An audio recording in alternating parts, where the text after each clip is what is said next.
Welcome to Mental Healthy, the podcast where we share stories of the professionals and experts worldwide working in the mental health field.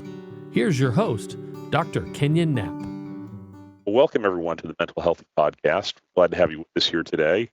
I've got some great guests today and a neat topic, so let my guests introduce themselves. If you'd go ahead and share about yourself. Yes, thank you for having us. I'm Dr. Deedre Mitchell, and I am a core faculty member at Liberty University. My background is school counseling. I've been in school counseling and counselor education for about 20 years. So I've had the opportunity to work in public settings and secular settings and private settings. So yeah, I'm glad to be here. Thank you.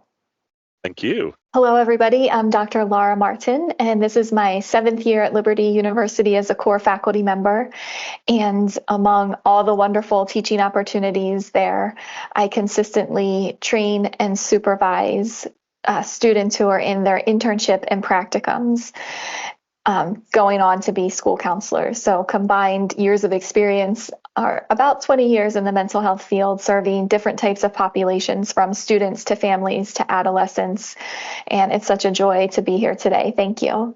Dr. Denise Ebersole. I'm also at Liberty as a faculty member and absolutely love the counselor education role. I served as a school counselor prior to becoming a counselor educator and just learned so much about the needs of students, of schools, of communities, people at large, the mental health needs. So being able to teach and train the future of the profession is just a complete joy. And thank you for involving us here today. Hi, everyone. I'm Dr. Laurel Shaler. I'm a professor at Liberty University. I'm licensed as a professional counselor, a marriage and family therapist, and a social worker.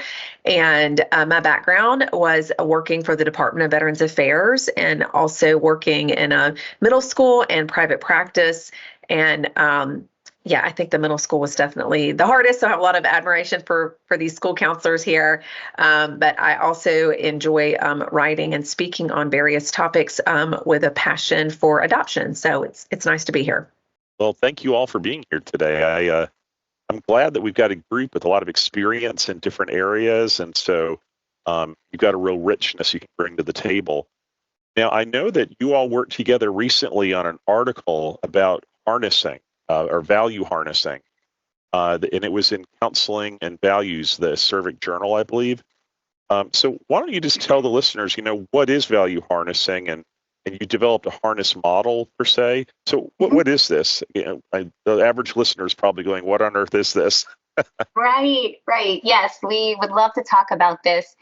Value harnessing is, it's very self-explanatory. If you think of the term harnessing, we as counselor educators just recognized a need to give our students and our supervisees options of ways that they can be and act in as far as just integrating their values, their personal values and their professional values.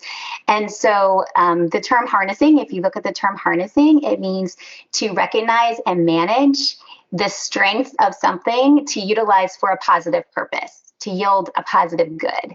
And so when I hear harnessing, I thought, yes, that's what we can do with our values. When we take the time to learn how to recognize them and manage, there has to be some control, right? We have to learn how to utilize them to the best of our ability.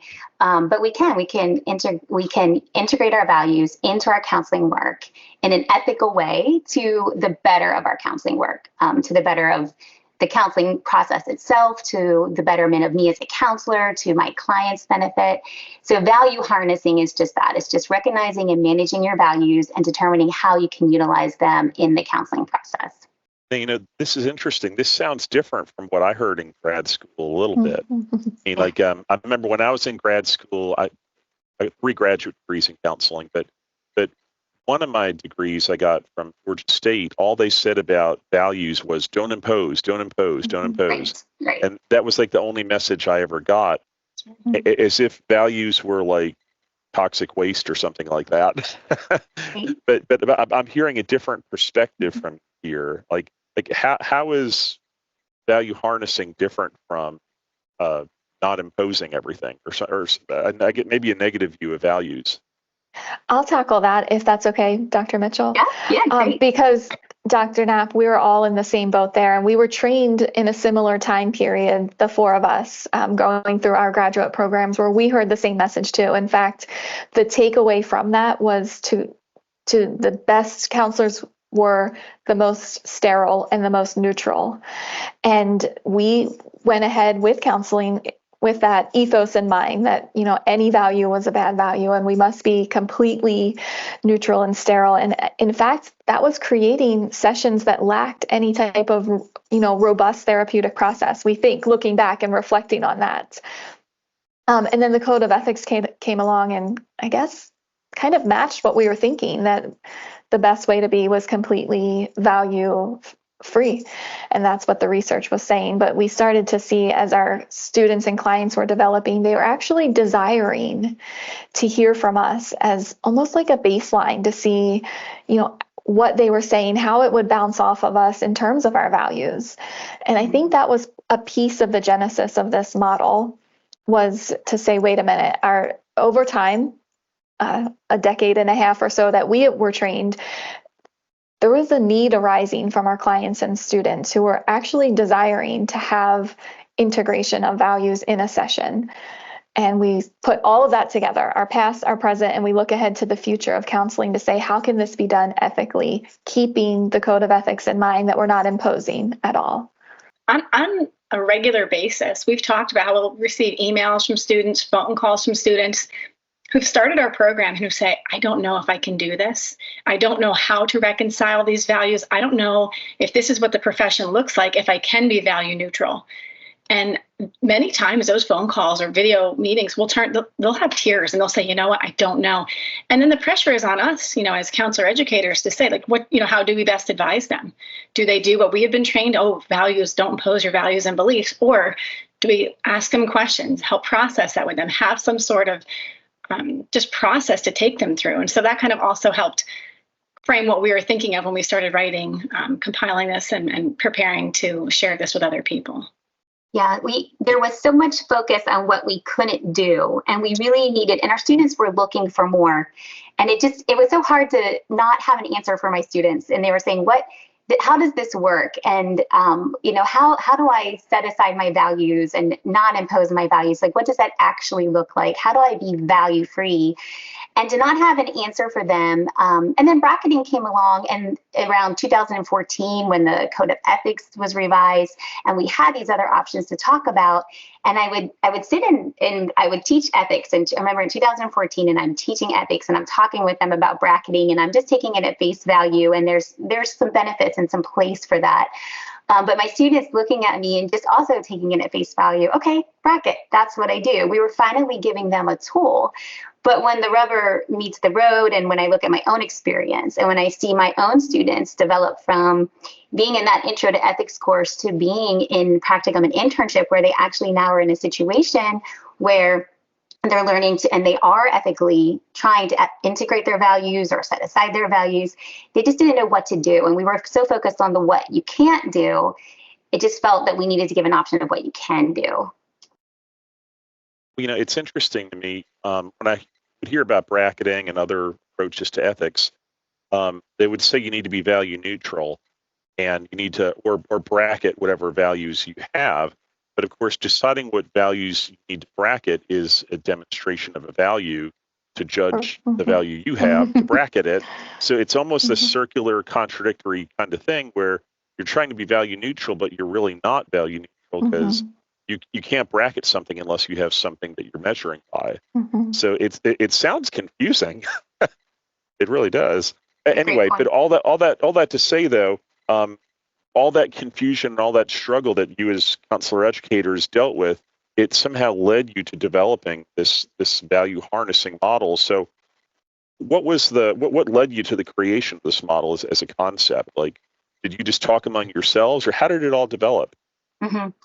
Well, the concept of value harnessing, I remember the day I said the term harnessing to my students in that face-to-face ethics class, and I was sharing with them about bracketing, talking about we don't impose values, going through the ethical code, and then looking at me, and they wanted more. And I said, I really want you to think also, though, how can you harness your values? And that verb just came out organically. And I thought that's what you really need to consider doing. And bracketing can be a part of that, because there has to be this control factor. We are professionals. We do have responsibilities to our client and putting the client first. So we do have to manage those values, but our values can provide so much strength. So the term value harnessing came about in that way. But as I continued talking about that, and we talked about that with students, and just thinking, okay, but how do you harness your values? What does that look like? Bracketing has been around for about 10 years, and still we're getting some, we need to maybe have some more research on that. What is that process? How do you get good at bracketing? How do you do bracketing ethically and appropriately? And then looking at value harnessing, okay, how do you do that with harnessing? And wanting to just give some real tools. I think of, in counseling all the time, I think about awareness, knowledge, and skills. I think we do a really good job of encouraging our students to grow in their awareness. We give them a lot of knowledge, but sometimes we stop short in our field at the skills part. Okay, how do you apply that? What does that look like? And our field is rich in so much science. There's just so much. Maybe that's why it's hard to nail it down sometimes. But, from developmental theory to all the different counseling theories. So we really wanted a practical application. How can we help someone guide and walk through the process of harnessing their values? It may happen very naturally, the ability to harness values, but sometimes, and especially I would say in the face of value conflicts, there needs to be some additional guidance there, a process. And if we could offer that, and we're all counseling supervisors. So we were trying to walk our students through this, and we were seeing how this really, maybe this ability to ethically integrate values, these pieces of yourself, is a developmental process. So we saw that this ability to harness your values really does follow along almost a developmental continuum, where if you think about someone when they're early in their stages of development as a counselor, when they're our graduate students in that first 501 counseling class, they have a very concrete either or perspective. They know who they are personally. They're learning about themselves professionally, and they're really just starting to understand how to marry those two together. And so it can be learned, right? Ethics can be learned. If you think of it as an ethical dilemma, an ethical process can be learned. So we felt that the harness process could be learned, and we aligned it with stages of development. So our article in the ACERVIC journal and the Counseling and Values journal, it walks you through how that model it is parallel with the developmental process of a counselor. That makes sense. But let's camp out here for a second, because I feel like we're all getting the concept of what value harnessing is, but really the operationalizing per se is I feel like where we are in the talk right now of how do you really apply this instead of it being too theoretical. Let me ask you, what is the role of a counselor educator? You're all counselor educators, so what's the role of the counselor educator when you're training students or advisees to resolve their personal and professional value conflicts? How do you do that? Well, I want to suggest maybe that we go over harness, the acronym, because when Dr. Mitchell first presented this to her students, it was a word, right? But it has become an acronym. So maybe it would be helpful if we shared what each of these letters stand for. And that's really going to help to conceptualize and then move into the operationalizing of the concept. Yeah, I know you have your article where you really laid that out.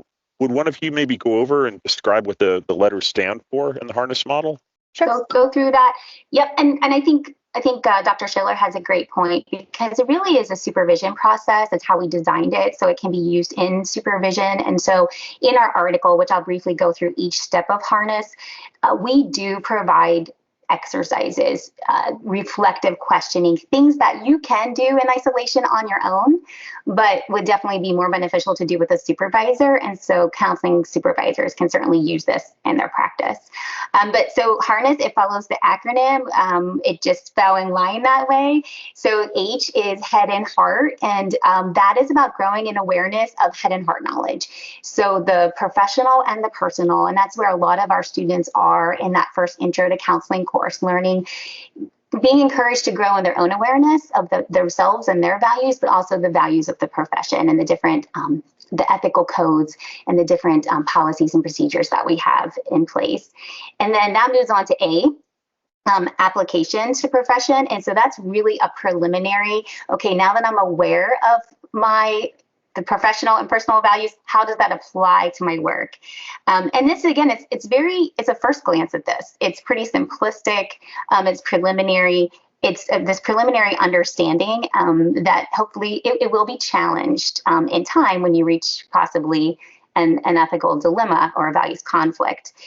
So then R is recognize the conflict. And that is, let me just take a step back. When we talk about developmental theory, one theme that we see throughout developmental theories is that you're on this continuum, and it's really when you face sort of this crisis of meaning that if you can process through that in a healthy way and progress, then you can move on to your next stage of development. And so the natural beauty of a values conflict is this does create this ethical dilemma or this crisis of meaning that we don't want our students, we don't want counselors to get stuck in it. We want you to be able to work through that and just become more aware of yourself, more aware of your client, and be able to move forward in your development and as a counselor. So recognize the conflict is really giving you instructions about how to recognize that this is what is happening, recognize what's happening inside yourself physically, emotionally, what you see in your clients. Are you withdrawing? Are you avoiding topics? And recognizing it for what it is. It's a values conflict. It's probably not, while you're eliminating, it's not a skills deficit. It's not a clinical issue. This is an ethical dilemma. And then, so you move on from that to N is name the conflict, where there's a couple of things happening in this step. And again, our article will guide you through that step. But in name the conflict, you're going through the process of further identifying what that conflict is. What are the values that play in that conflict? You're also going through a process. We're pulling on narrative therapy here and encouraging you to externalize that by naming it, calling it, personalizing it. So what's the issue here? The issues aren't my values. The issues are not the values of the client or the client. The value conflict is the issue here. And so recognizing that and the power that has in a negative way on the counseling relationship really can enlighten you as a professional. When I think of that, when I think, oh, okay, this value conflict, how is this value conflict impeding on my counseling work? It's hurting my client. It's causing them to withdraw. I'm withdrawing. I'm avoiding topics. That does something to me. It's just recognizing it for what it is. I don't want it to have that power. And so and that sets us up to start to deconstruct that value conflict, not my values, but the value conflict. That's what I want to deconstruct. So it sets us up for that. So that moves us on to the next stage, which is expand meaning, where I'm going to, now that I've named it, I know what it is. I'm really going to play around with expanding what's involved here. I'm going to go back to that head and heart knowledge. I'm going to probably pull in history. What are my personal biases that are at play here? This is where we really want individuals to grow in awareness. Grow in awareness. When I think of this, I tell my students, you want to grow in awareness of yourself, of God, and of your client, right? There's 3 steps here because there's 3 people involved in your counseling session. This is where, you can integrate your faith into this, because if you think, okay, what is God's purpose in this counseling relationship? What is my purpose as a counselor in this counseling relationship? And then what's the client's role here? Why are they here? And so when you expand in this meaning and you expand in the awareness of your values, you expand in the awareness of what you know of your client, you're going to build empathy on your client, but you're creating this cognitive dissonance that is important in this developmental process, where you're setting yourself away from the conflict and you're looking at it from different angles.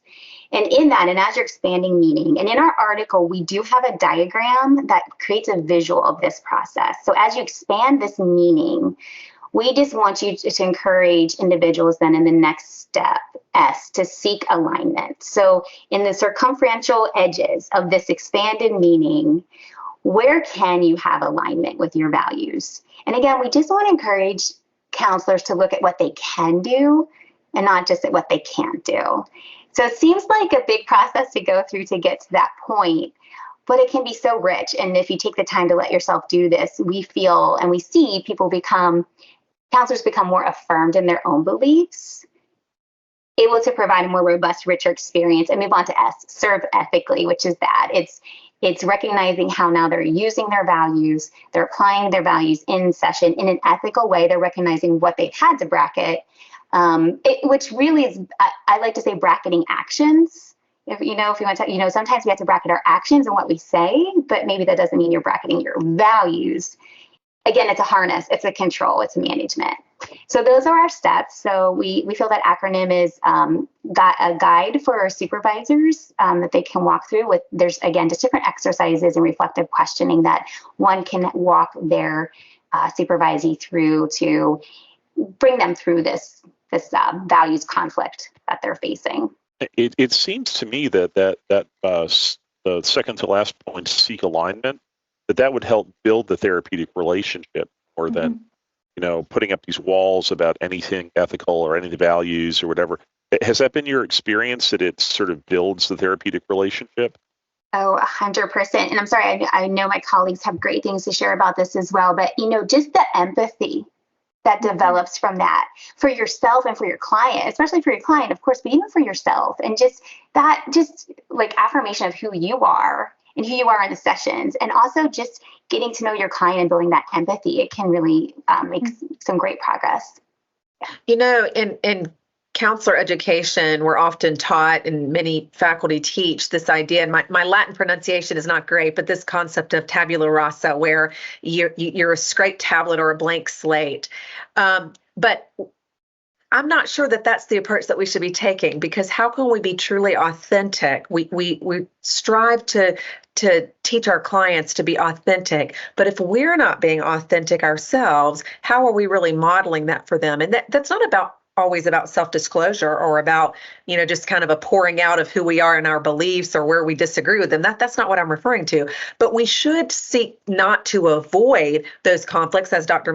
Mitchell was referring to, but to have some authentic relationship, because that then is that therapeutic relationship, that therapeutic rapport. That's the most powerful dynamic in the therapy process. That we know from the research is the most powerful indicator of outcome. So if we can have an authentic relationship with our clients, they then can go and, as an outpouring, have authentic relationships with others.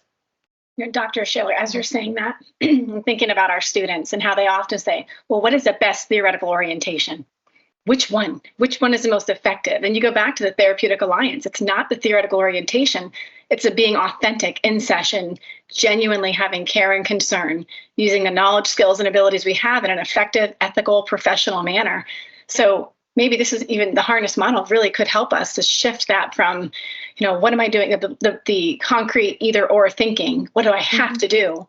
To back to that, really focusing on that relationship and empowering them. We know graduate students, what do they want? Tell me exactly what's expected so I can do it well, right? So having this acronym is really a beautiful, practical way to apply these skills in that way.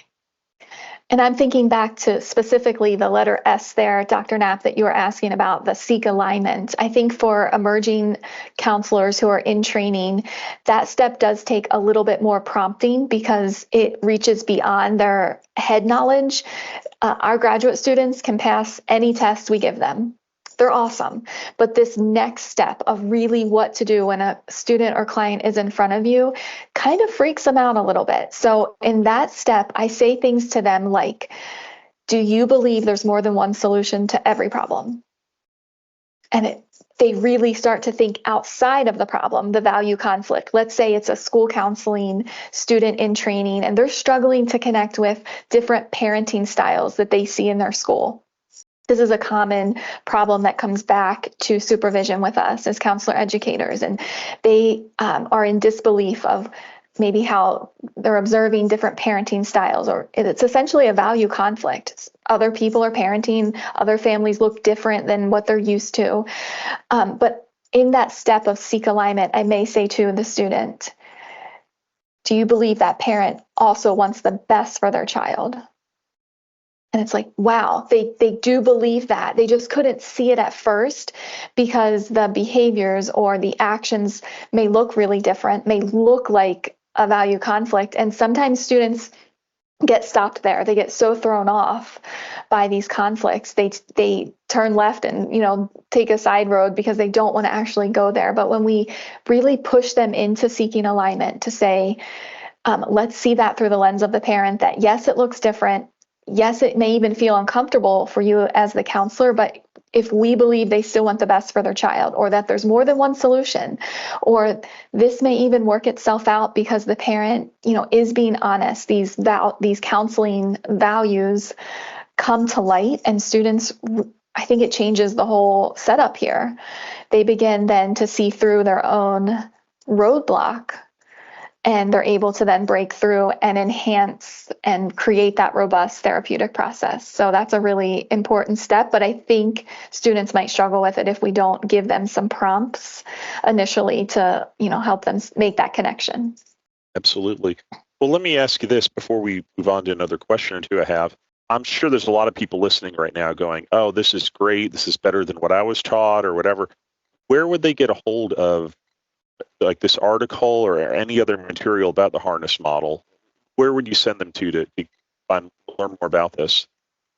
Yeah, we would love for anyone interested to read and learn more. So our article was published in the fall of 2023 in Counseling and Values Journal. That's the ACERVIC journal. And so that article does walk you through in more detail through each step, and also talks more about that developmental process, which does seem to be so important to this, as I'm even hearing Dr. Martin talk. Just, yes, that's seeing someone walk through on the developmental continuum to have a greater ability to do this ethically. I have another article actually that was published in the ACERVIC journal, Counseling and Values, in the fall of 2022. And that article to me I feel like harness is almost a prequel to that article. That article, I would say, shares more supervision techniques and tips. It's narrative therapy for value reconciliation. And so if the reader is interested to learn more about how to implement this sort of work, that just gives you additional techniques. I would say, again, it's a way of harnessing. It's very specific in narrative therapy techniques. So if that's something that interests someone, they might be interested in reading that.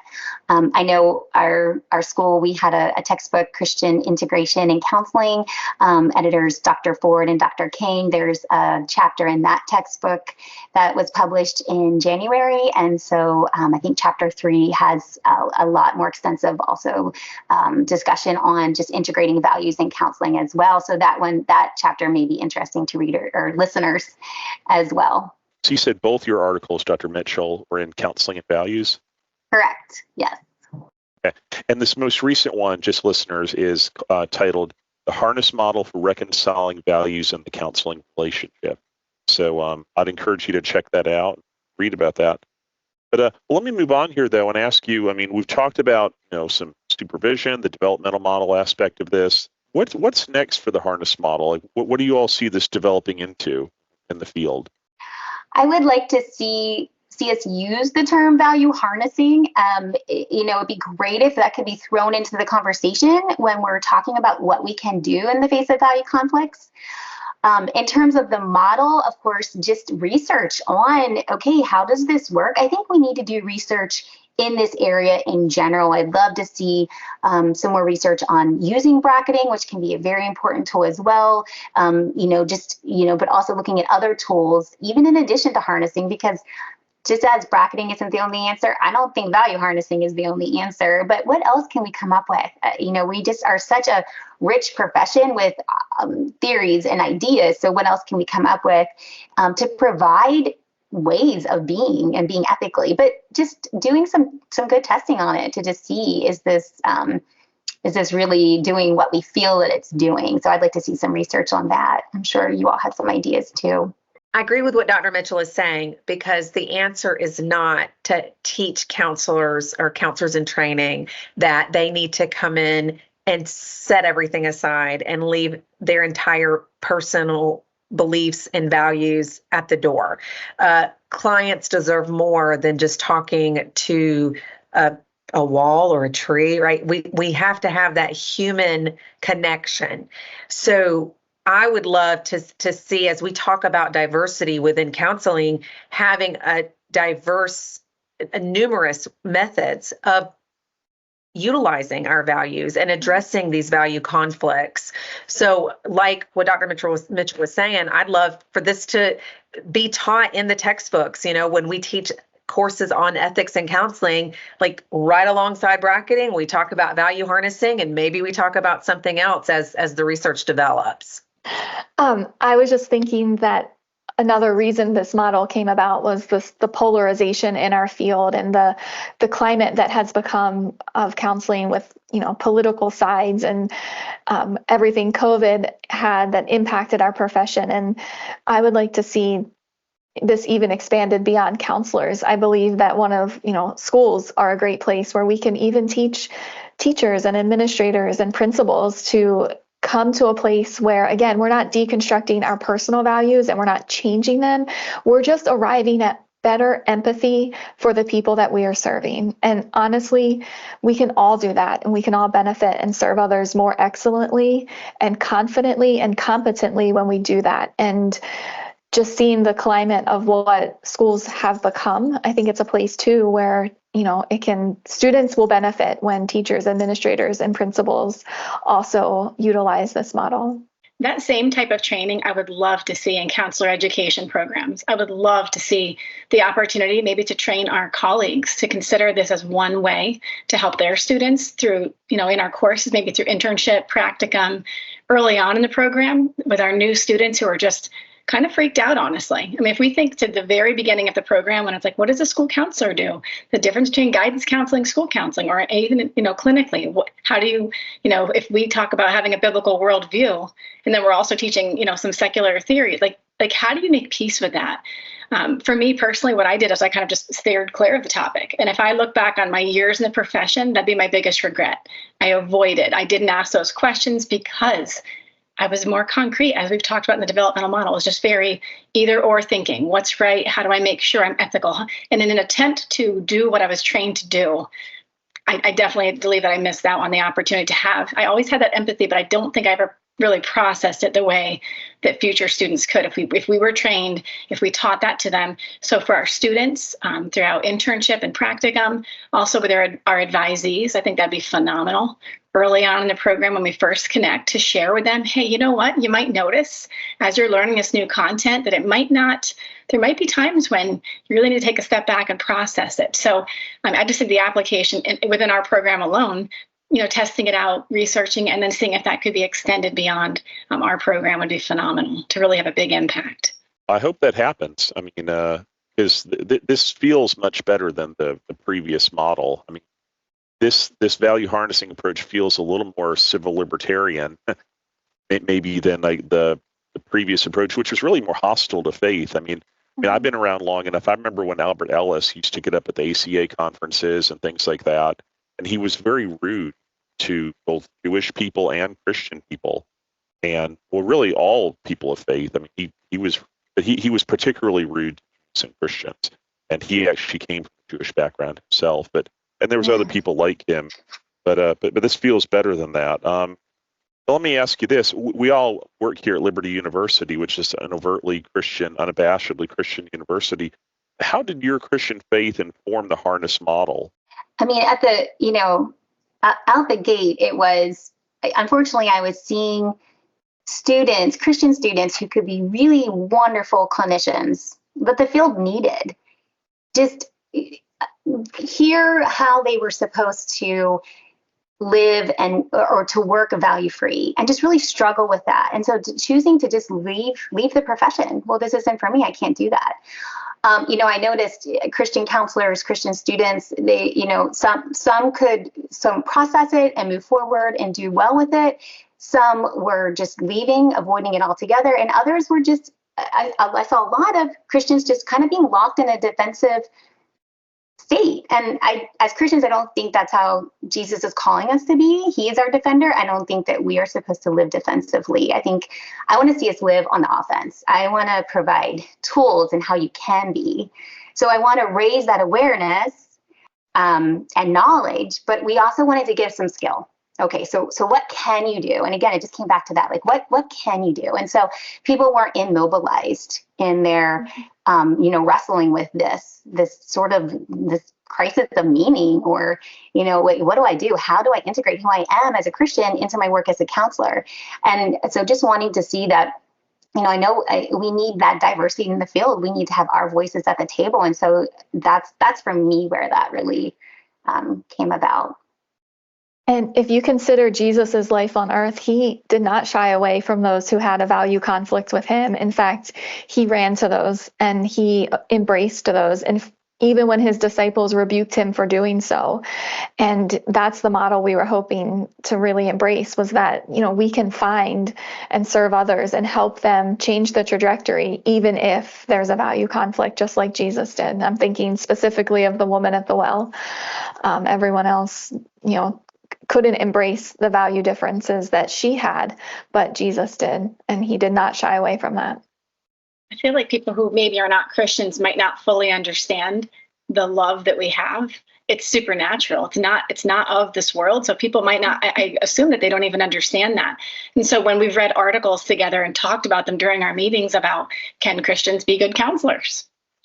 Has that been under attack? Yes. And then we have to teach our students. We are in the profession question as to whether or not we can effectively, ethically, professionally fulfill that role. And I'll speak specifically to school counseling. That's a struggle sometimes. We're training them to be ethical, and they're prepared for that. But if we just send them out without that process inside to say, okay, you're going to feel that hostile environment, Dr. Knapp, that you're talking about. I felt that for years, being like, I'll just keep my thoughts private. So I truly did. I tell my students all the time, don't be like me. I avoided that topic because I wasn't trained. I was trained in a secular program, and I'm not attacking it or picking, but we were really trained just not to impose values and beliefs. So guess what? I didn't. I completely just avoided it altogether for years. And that was a disservice to when I think back, I know I could have done better and been better. So that's an amazing way that I can now learn, like, developmentally for myself, train our students. And so that's where I think, like, we're all still growing through that process. And as the world changes, like Dr. Martin said, as it's changing, we're all like, okay, what's next? How do we make sure that we show the love of Jesus, while we're in the profession, presenting at conferences, writing? I mean, some of this is very controversial. So I think we have to just acknowledge that and then decide where to go next with that, but not to be afraid to share our faith. And I'm just so thankful that Liberty University continues to be unapologetic and a place where we can pray with our students, share, even our own development with them. I think just modeling that lets them know it's okay if you're having these thoughts and feelings. And this is a framework one of them that we can use with them. It's amazing. Yeah, not imposing is not the same as not addressing, right? So we can address the values conflicts with our clients, and we can actually develop a stronger relationship as a result. I'm thinking of a couple of different examples. One, the connection between Entwistle's work and the Allies model, the integration of psychology and theology, and how we can, utilize both. And then a practical example, years ago, I was working with a woman who was living with another woman. She was in a romantic relationship, and my client and I we had a lot in common. We didn't have that in common, but we had a lot in common, and we got to know each other. And we developed a really strong relationship, a strong therapeutic relationship. And she came in one day and she said, my partner was so afraid of me seeing you because I told her that you were a Christian, and she thought that you were just going to start telling me that, I was sinning and going, beat me over the head with the Bible and all this. She said, but you haven't done that. But even though she knew that I was not affirming of her relationship, that I was affirming of her as an individual human being, and that she had to make her own decisions in life and be responsible for her own decisions, and that I was going to do my very best to help her with the issues that she came to see me for. And so I think it's just, to me, that example just popped into my mind a moment ago about how we can address value conflicts and actually have a more positive outcome. Because if I had sat there and just kind of stuffed my thoughts down, or and just acted, like didn't address it at all, or if on the other hand, I was artificially affirming.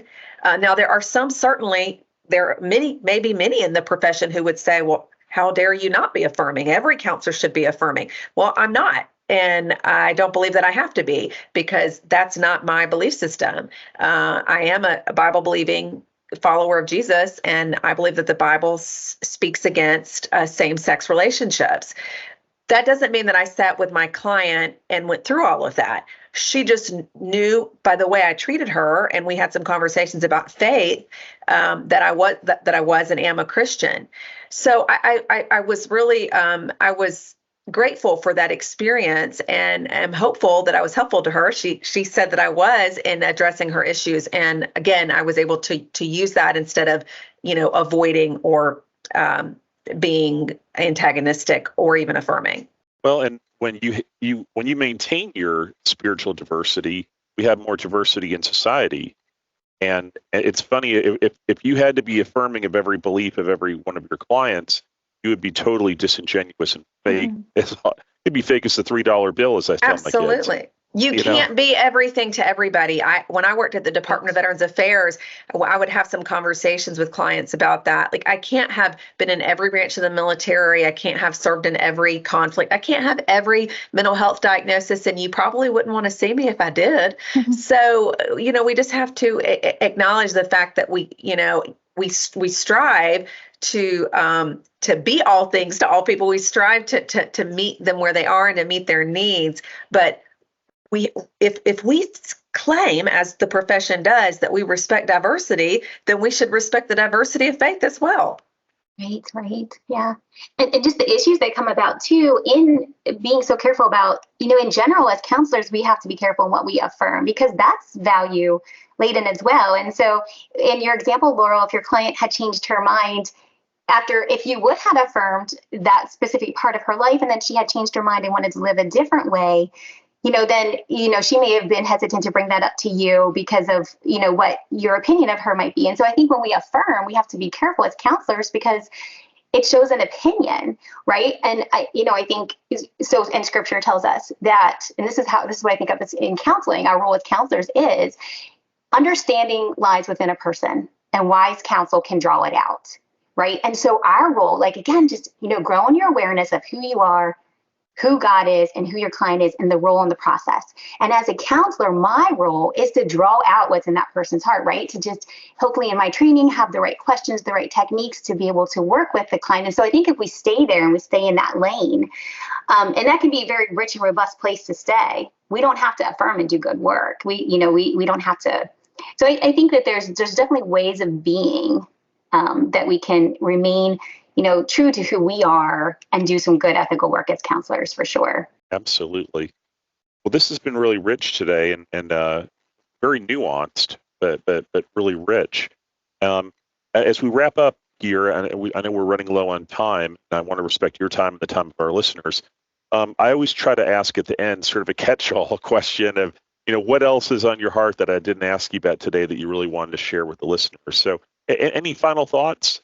I would just say for anyone who is a Bible-believing Christian, not to be intimidated, to consider learning about counseling, how you could help be the hands and feet of Jesus out there in so many different capacities. We've talked about a few of them today.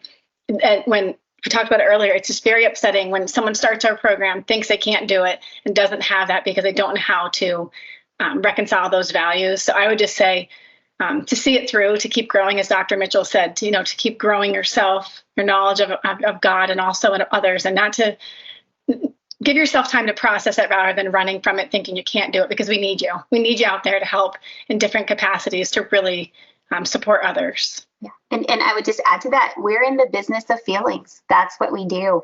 And when you face a values conflict, whether it's a conflict with the profession, a conflict with your clients, that triggers something in you, right? So recognize that and process that and sit with that, but don't get stuck in that. Don't get stuck in that in a defensive posture. Work through that. Just as Dr. Ebersole was saying, work through that, move forward. What can you do with that? How can you grow from this? It can be a beautiful moment. It can be a beautiful catapult into, you developing as a counselor. Absolutely. Well, thank you all for being here today. I really appreciate it. Dr. Deedre Mitchell, Dr. Laura Martin, Dr. Denise Ebersole, and Dr. Laurel Shaler. I really appreciate you all being on the podcast today. Thanks for having us. you. Thank you. Thank Yeah. you. Absolutely. And so I encourage you listeners to check out the publications they have about the harness model. I think it'll help you grow as a professional and really open your mind to creative and inclusive ways to do therapy with people. And with that being said, thank you again for being on the podcast. We look forward to you joining us next time on the Mental Healthy Podcast. Bye-bye. Thanks for listening to this episode of Mental Healthy. If you want to hear more episodes, please hit the subscribe button wherever you get your podcasts and head to linktree.com/mentalhealthypodcast for all of our social media platforms with the latest mental healthy content. If you have a story to share that relates to what we discussed in this episode or any other episode, please contact us at mentalhealthy2020@gmail.com. That's mentalhealthy2020@gmail.com. Thank you, and God bless.